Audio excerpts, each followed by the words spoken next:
औज़ु बिल्लाहि मिनश्शैतानिर्रजीम बिस्मिल्लाहिर्रहमानिर्रहीम कुल इन्ना सलाती व नुसुकी व महयाया व ममाती लिल्लाहि रब्बिल आलमीन सदक़ल्लाहुल अज़ीम। मोहतरम सामीन, जैसा कि आपको मालूम है, पिछले दो वीडियो में मैंने ये बात अर्ज़ की थी कि रमज़ान के बाद पहला काम हमें यह करना चाहिए कि अल्लाह पाक का शुक्र अदा करें। अल्लाह पाक ने नेक अमाल करने की तौफ़ीक़ अता फ़रमाई रमज़ान के महीने में। नंबर 2, शवाल के रोज़े रखने की कोशिश करें। उनकी फ़जीलत, उनकी अहमियत, उसके मसाइल मैंने अर्ज़ किए थे। आज इंशाअल्लाह मैं तीसरी बात अर्ज़ करूँगा जो मैंने पिछली वीडियो में बताया था कि तीसरा काम हमें रमज़ान के बाद क्या करना चाहिए। तीसरा काम ये करना चाहिए कि आमाल रमज़ान का तहफ़्फ़ुज़ करना चाहिए। रमज़ान में जो अमाल अल्लाह पाक ने हमें करने की तौफ़ीक़ अता फ़रमाई, उन पर अल्लाह पाक ने जो हमें सवाब अता फ़रमाया और यकीनन हमें इंशाअल्लाह वह सवाब मिलेगा और हमारे नाम अमाल में लिख दिया गया होगा, तो उस सवाब को हम महफूज करने की कोशिश करें, उस सवाब को ज़ाय होने से बचाएँ। रमज़ान में अल्लाह पाक ने हमें जितने भी अमाल करने की तौफ़ीक़ अता फ़रमाई, मसलन पूरा महीना रोज़े रखे, तरावी पढ़ी, ज़िक्र अज़कार किया, तस्बीहात की, तिलावत की, एतकाफ़ किया, सदका खैरात किया, गर्ज़ जितनी भी नेकियां की, रातों को जाके इबादत की ताकि रातों में, उनके बड़े बड़े अजर व सवाब अल्लाह के नबी ने बयान फरमाए हैं। तो हमने अमाल तो कर लिए, सवाब भी मिल गया, लेकिन अब कोशिश ये करनी है कि उन अमाल पे जो सवाब मिला है वो ज़ाय ना हो। इसलिए कि नेकी करना कोई मुश्किल काम नहीं है, नेकी करना आसान है, लेकिन उसके अजर को, उसके सवाब को महफूज रखना, ज़ाय होने से बचाना, ये बड़ी बात है। जैसे उलमा फरमाते हैं कि गुनाह करना कोई बड़ी बात नहीं है, इंसान तो ख़ता का पुतला है, गुनाह इंसान से हो जाता है। अल्लाह के नबी ने फरमाया कुल्लु बनी आदम ख़त्ताउन, के सारे के सारे बनी आदम ख़ताकार हैं, गुनाहगार हैं। व खैरुल ख़त्ताइन तव्वाबून, बेहतरीन ख़ताकार गुनाहगार वो हैं जो तौबा करने वाले हैं।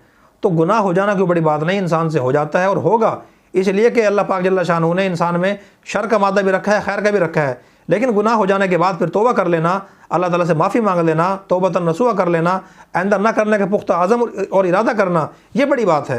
इसी तरह नेकी करना कोई बड़ी बात नहीं है, लेकिन नेकी करने के बाद, नेक अमाल करने के बाद उनके सवाब को, उनके अजर को महफूज रखना, ये बड़ी बात है। अब सवाल ये है कि कौन से काम ऐसे हैं कि जिनकी वजह से इंसान के नेक अमाल का, सदका खैरात का सवाब ज़ाया हो जाता है। 4 काम है मेरे दोस्तों जिनसे इंसान के नेक अमाल का सवाब ज़ाया हो जाता है। नंबर 1, अल्लाह ताला जल्ल शानहू ने फरमाया या अय्युहल्लज़ीना आमनू ला तुबतिलू सदक़ातिकुम बिल मन्नि वल अज़ा, ऐ ईमान वालों तुम अपने सदक़ात को, अपने सदका खैरात को ज़ाया न करो। ला तुबतिलू सदक़ातिकुम बिल मन्नि वल अज़ा, एहसान जताकर और अपने अमल और रवैये से किसी को तकलीफ़ पहुँचाकर। सूरह बकरा की आयत है। एहसान जताने का मतलब क्या है? रमज़ान के महीने में आपने किसी पे एहसान किया या आम दिनों में किसी पे एहसान किया, आपने किसी की इमदाद कर दी, किसी की आपने हेल्प कर दी, कपड़े लेकर दे दिए, जूते लेकर दे दिए, राशन लेकर दे दिया, कोई और आपने हेल्प कर दी उसकी, और जिसकी वजह से वो आपका एहसानमंद रहा। लेकिन बाद में किसी मौके आपने जता दिया कि तू तो मेरे ख़र्चे पे चलता है, तेरे साथ तो मैंने ये एहसान किया, तुझ पे मैंने ये एहसान किया, तेरे साथ मैंने ये नेकी की है, अब तू मेरे साथ मेरे आगे बातें करता है, मेरे साथ तू लड़ता है। गर्ज़ किसी भी तरीके से अगर आपने एहसान जता दिया तो आपके अमल का सवाब ज़ाया हो जाएगा। अगर एहसान करना है तो अल्लाह की रज़ा के लिए करें, बदला उससे मांगें। जिस पे आपने एहसान किया है उसका रवैया आपके साथ जैसा भी हो, वो उसका अल्लाह का मामला है, वो एहसान फरामोश है, एहसान करने के बावजूद वो आपकी बात नहीं मानता या आपके ख़िलाफ़ कोई बात कर देता है, वो अल्लाह उससे पूछेगा। लेकिन आपने अगर उसको टोक मार दी, तनकीद कर दी, उस पर आपने तानो तशनी कर दिया, आपने जता दिया, तो समझ लें कि आपका एहसान ज़ाया हो जाएगा, आपका सवाब जो है वो ज़ाया हो जाएगा। लिहाजा किसी पे एहसान करके जताने की कोशिश न करें। अल्लाह के नबी सल्लल्लाहु अलैहि वसल्लम भी एहसान फरमाया करते थे लोगों पे, सहाबा कराम भी किया करते थे और हमारे बड़े हज़रात बुजुर्गान दीन भी किया करते थे, लेकिन एहसान करने के बाद वो किसी पे जताते नहीं थे। तो जताने से बचें, जता दिया आपने तो आपका अमल ज़ाया हो जाएगा। नंबर 2, आप ज़ुबान से तो नहीं कहते, लेकिन अपने अमल से, जिस पे आपने एहसान किया है, जिसके साथ आपने नेकी की है, खैरखाई की है, अपने अमल और रवैये से आपको ऐसा काम करते हैं कि जिससे उसको तकलीफ़ होती है, तो फिर भी आपका सवाब ज़ाया हो जाएगा। दूसरा काम ये, इससे भी बचें। नंबर 3, रियाकारी करने से। नमाज़ पढ़ी, रोज़ा रखा, तिलावत की, इत्काफ़ में बैठे, उम्रा किया, हज किया, सदका खैरात किया, किसी को राशन लेके दे दिया, कपड़े लेकर दे दिए, जूते लेकर दे दिए, गर्ज़ कोई भी नेक अमल किया आपने, 10 कुरान ख़त्म किए, 15 ख़त्म किए, लेकिन आप लोगों को बताते फिरते हैं मैंने ये काम किया, मैंने फ़लाँ के साथ ये काम किया, मैंने ये काम किया। ये ज़ुबान से तो आप नहीं कहते, लेकिन अमलन आप कोई काम इस नीयत से करते हैं ताकि लोग मुझे देखें, मुझे नेक समझें, मुझे मुत्तकी परहेज़गार समझें और लोगों की नज़र में मेरा एक मकाम बढ़े, मेरी अहमियत बढ़े, इस नीयत से अगर आप कोई काम करेंगे तो आपका सवाब ज़ाया हो जाएगा।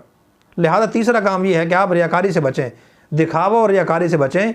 दिखावा और रियाकारी करने से इंसान का सवाब ज़ाया हो जाता है। आप देखें, काबिल गौर बात यह है, अल्लाह के नबी ने फरमाया कि मेरे सहाबा कराम में से अगर कोई सहाबी एक खजूर इतनी सी होती है, अगर वो अल्लाह के रास्ते में सदका खैरात करे, और मेरे बाद में आने वाले जो उम्मती हैं लोग हैं, वो अगर ओहद पहाड़ के बराबर सदका खैरात करें तो उस सहाबी की एक खजूर सदका की हुई जो करने का जो सवाब है उसको नहीं पहुँच सकते। क्यों?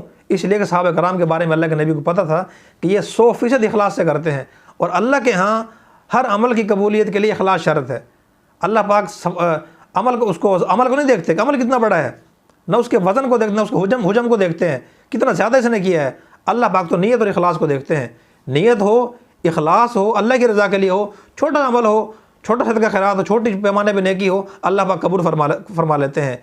अगर अमल बड़ा हो लेकिन उसमें इखलास ना हो, अल्लाह की रज़ा ना हो, दिखावा रियाकारी हो, तो बड़े से बड़ा अमल भी ज़ाया हो जाता है। अल्लाह के नबी ने इसलिए फरमाया हज़रत मुआज़ को, या मुआज़ अखलिस दीनक यकफ़ीक अल कलील, ए मुआज़ अपने दीन के अंदर इखलास पैदा कर लो, आपके लिए थोड़ा सा अमल भी काफ़ी हो जाएगा।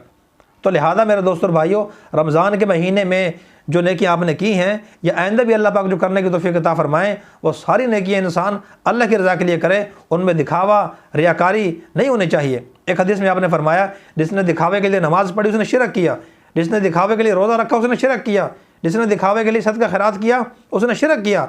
कितने अफसोस की बात है मेरे दोस्तों, आज हम रमज़ान में लोगों के साथ ताउन करते हैं, सदका खैरात करते हैं, बाज़ मौक़े पर बाज़ लोगों के लिए मजबूरी की हालत में वीडियो बनवाना, तस्वीर बनवाना, उनकी भी इजाज़त है। वो उलमा से पूछना चाहिए किन हालात में इजाज़त है, किन सूरतों में इजाज़त है। बाद मजबूरी ऐसी होती हैं कि इंसान को वीडियो बनवानी पड़ जाती है, तस्वीर बनवानी पड़ जाती है, लेकिन हर आदमी उठ के जो है किसी को 100 रुपये दे रहा है, किसी को 1000 दे रहा है, किसी को 3000 दे रहा है, किसी को 5 किलो आटा लेके दे रहा है, और वो तस्वीरें बनाना शुरू कर देता है।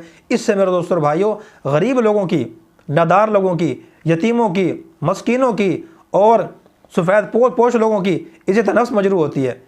खुदा ना खास्ता अगर हमारी माएँ, बहनें, बेटियाँ उन पर ये हालात आ जाएँ तो हम क्या बर्दाश्त करेंगे कि कोई सरमायादार आदमी, कोई मालदार आदमी, पैसे वाला आदमी, बिजनेसमैन, करोड़पति, वो हमारी माँ बहनों को लाइन में लगाकर तस्वीरें बनवाए कि उनसे कि आप भी ज़रा कैमरे की तरफ मुँह करें। तो ये मेरे दोस्तों और भाइयों, इस तर्ज अमल से गरीबों की, चाहे मर्द हों या औरतें हों, किसी की माँ बहन और बेटी हो, सब किसी तरह मजरू होती है। सदका खैरात करें, ताउन करें, ज़कात निकालें, राशन दें, कपड़े तकसीम करें, जूते दें, लेकिन इस तरीके से करें मेरे दोस्तों और भाइयों कि सिर्फ अल्लाह को पता हो और आपको पता हो, ये जो बेचारा ले रहा है उसको पता हो, तीसरे बंदे को ना पता हो। कहते हैं ना, नेकी कर दरिया में डाल। इतने राजदारी से इंसान सदका खैरात करे कि बस अल्लाह को पता हो, दिखावा और रियाकारी उसके अंदर ना हो। तो लिहाजा एक गलत जो है रूटीन चल पड़ी है, किसी को राशन दे रहे हैं, किसी को जो पैसे दे रहे हैं, किसी को जो है कपड़े जूते वगैरह दे रहे हैं, तो हर आदमी तस्वीर बनवाने पे लगा हुआ है, हर आदमी तस्वीर खिंचवाने पे लगा हुआ है। हाँ, अगर ऐसा आदमी है कि जो कोई इदारा चला रहा है, लोग उसको ज़कात के पैसे देते हैं, सदक़े के पैसे देते हैं, फितराने के पैसे देते हैं, या उशर के पैसे देते हैं, या कोई किसी बाद में नफरी सदक़ा खैरात के बाद में पैसे देते हैं और भारी भारी रकम देते हैं, उस पर एतमाद करते हैं कि आप लोगों में तकसीम कर दें, गरीबों में, यतीमों में, मस्किनों में, बेवा औरतों में, दीनदार लोगों में, जो गरीब लोग हैं उन पर आप खर्च करें, उनको वो अमानत देते हैं। अब उनके पास प्रूफ नहीं है कि आप कहाँ देते हैं, किसको देते हैं। वो अगर बनवाना चाहे, बशर्ते कि उसके नीयत के अंदर भी ये हो कि मैंने उनको दिखाने के लिए, उनको सबूत पेश करने के लिए बनवा रहा हूँ, उसके लिए तो कुछ गुंजाइश मालूम होती है कि ताकि लोगों को पता हो कि हमारी अमानतें जो हम इसको सपोर्ट करते हैं, वाक़ई नहीं तकसीम भी करता है और लोग लेते भी हैं, लोगों को देता भी है। नहीं समझ आई? लेकिन उसके लिए भी पहला तरीका यह नहीं है कि इंसान वीडियो बनवाए, और बहुत से तरीके हैं सबूत के लिए।